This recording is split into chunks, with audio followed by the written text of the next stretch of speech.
Nyagasani watubereye ikiramiro kuva mu gisekuruza kujya mu kindi, kuva mu gisekuruza kujya mu kindi.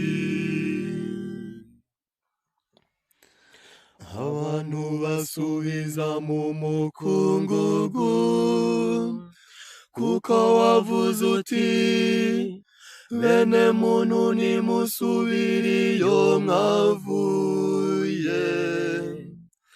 Mu maso yawe imyaka 1000 ni nk'umunsi w'ejo wahise, ni nk'isaha imwe y'ijoro.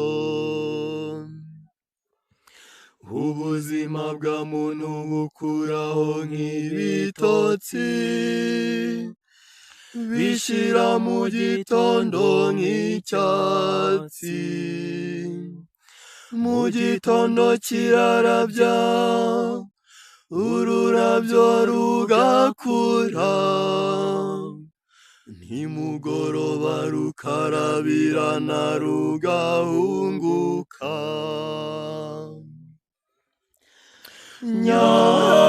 Nyagasani watubereye ikiramiro kuva mu gisekuruza kujya mu kindi, kuva mu gisekuruza kujya mu kindi.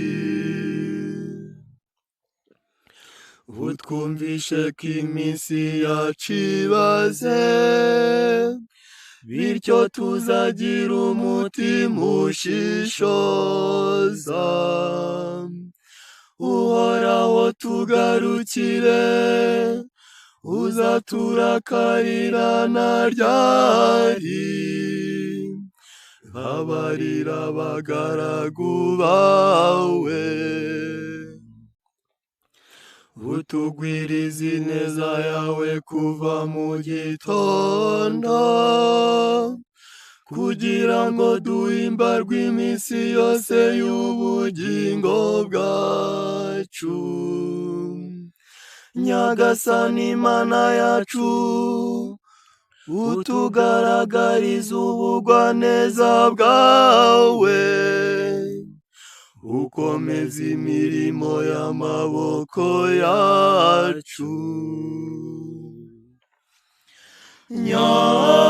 Nyagasani watubereye ikiramiro kuva mu gisekuruza kujya mu kindi,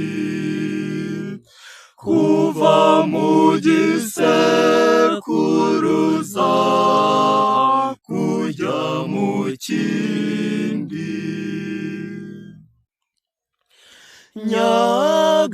Nyagasani watubereye ikiramiro kuva mu gisekuruza kujya mu kindi, kuva mu gisekuruza kujya mu kindi.